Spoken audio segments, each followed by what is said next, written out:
Let's get into the San Francisco and Mm. Seattle Seahawks matchup, which was a blowout, right? Which was a It was the blowout. But the only bad biggest game of the weekend. It was a bad game. Bad game. listen is as simple as this. The Seattle Seahawks look like the number one seed in the NFC, and the San Francisco 49ers looked like they were missing their best football players. That's what Yep. that game looked like. But I want to go to this. Sam Darnold. Do we trust Sam Darnold now in the playoffs? Oh, I don't know if I'm going to surprise you with this answer, but no, I don't.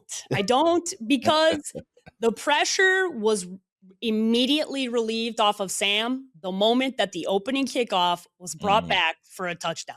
And that's not Sam's fault, but what I'm saying is most games that you play in, you're not spotted a 7-point lead, right? You're not given that right off the jump.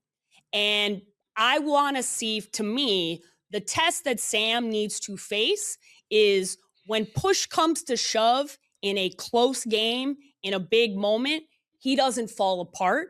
He's just fine.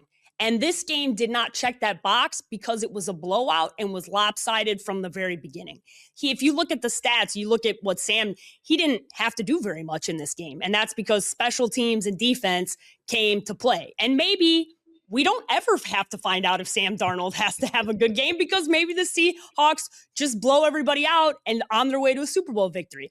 I don't believe that will happen, but it could because their special teams, I mean, when you have a guy like that can bring the ball back, I know this very well as a Bears fan watching Devin Hester. I will never put anybody in the same category, but man, he has been explosive all year long for the Seahawks. And when you got a game changer like that on special teams in tandem with a defense like they have, you can do anything. And I still don't have confidence in Sam because he wasn't pressured in this game at all in any way, shape, or form.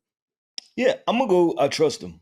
I Okay. trust him. And I told you, it's the past few games, right, that kind of molded this for me. And I Yep. think with this blowout, I think it kind of solidified even more so his role, right, to where he understands. Listen, I kind of don't have to do much, right? Like I Yeah. just have to be game manager and sometimes be game manager plus. And this team is good enough for us to win. This team is good enough for us to go ahead and win a Super Bowl. So that's the reason why I trust him. I think that hit the realization and the reality of the role that I have to play within this team, then I feel comfortable with that overall. So what you got to see? So the problem for them is they're about to face the Rams for the third time, and Sam's Mhm. going to have to make a play.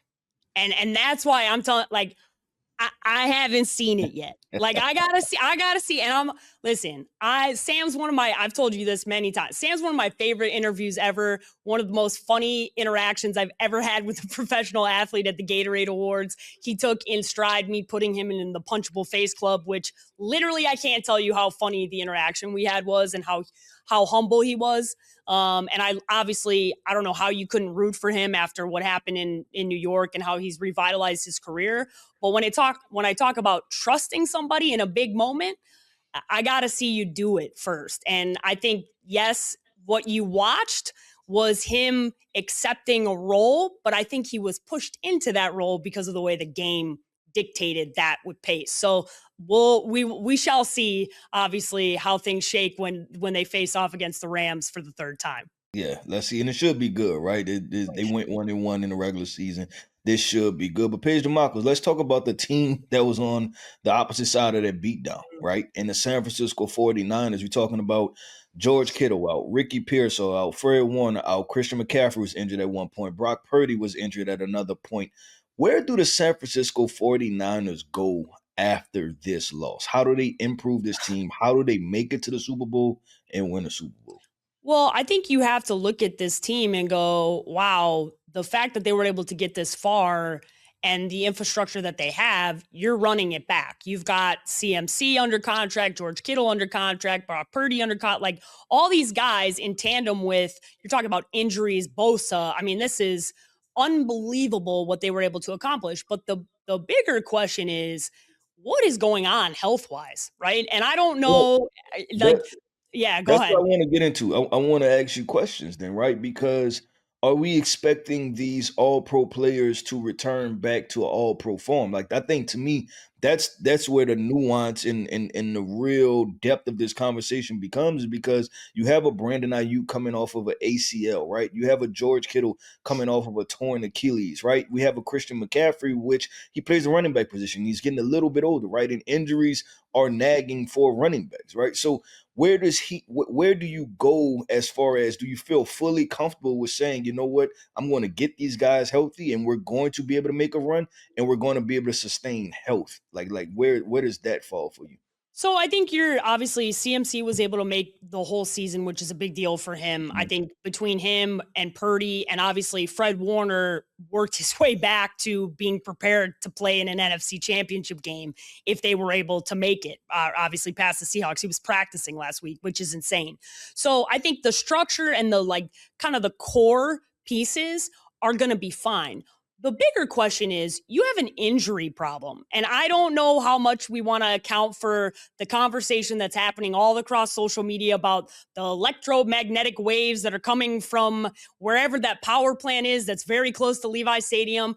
But no matter what, whether it's that or it's their training staff or it's how they're working out or what they're doing off the field, there needs to be a serious conversation in the Niners organization about better care for the athletes, because I don't think I've ever seen an organization deal with this many injuries, and this is not the first year. Consistently. It's No, not and just but this year. yeah, and that was my point to the Christian McCaffrey. Like, he's healthy this year, but there's been Yeah, years in the past where he's been injured, right? And he's missed time. So you for can't sure. even fully count on that part. And I think that this is the other element, is that they're 1 year older, right? Like Mhm. like each Of year, course. it's important because you become 1 year older, right? And you're 1 year closer to this window being Absolutely. shut. Yeah, and so how do you, I guess, how do you maneuver throughout this and try to find that fine balance? Because I don't know if that's, and this is the question I ask myself, are you playing the fool by thinking that all of these guys are going to come back exactly the same, right? And I think that's the balance. But the other side of that is too, is that if you say, okay, cool, how do you trade a George Kittle with a torn Achilles? How do you Yeah, trade a Fred Warner coming off of a broken, a lower body injury? correct. How do you trade a Brandon Ayuk with a torn ACL? So you almost put yourself in position to where you have to run it back, right? Like there's Yeah. no, because you're going to get pennies on a dollar for really good football players. I think this year is going to be a very transitional year for the Niners this upcoming year. And it's going to be a Okay. lot of I think it's the last year of Christian McCaffrey's deal. His deal's up in 2027. George is halfway through his contract. Obviously, he's going to be coming back. You're going to have a decision on Bosa and what he's going to look like. And Fred Warner and some of these younger guys that you've drafted and brought up are going to have to play a part.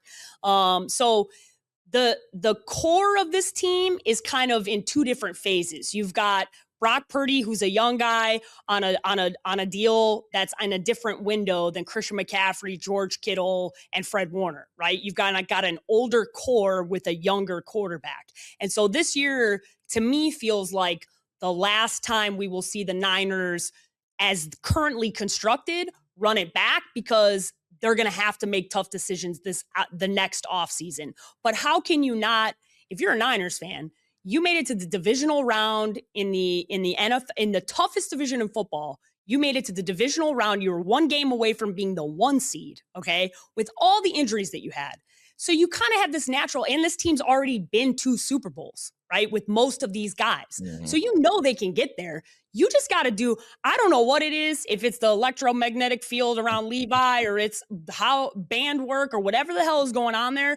Somebody needs to do something different. Okay. It just can't keep doing the same thing and getting the same results. Nick Bosa has been injured multiple years. This isn't a one-time thing that's going on in San Francisco. So they got to figure something out. They got to come back. And I think, Keith, to answer your question, like this current version, they're going to run it back this year. But I think this is the last year they're going to run with this kind of grouping of guys because of the age and some of the contracts that are going to come up and expire. Yeah, I agree with you, and I would be interested to see how they draft. Right? Are they going to start drafting replacement? Right? Are you going to see them take a running back within the top 100 picks? Where are they going to take another wide receiver? Things like Yep. that. I think the draft is probably going to tell us. I mean, and we forgot to talk about another All Pro guy, Trent Williams, right? Who was Yeah. hurt at some point. So they have a lot of talented football players, but they have a lot of injured talented football players. So how do they start to replace those guys?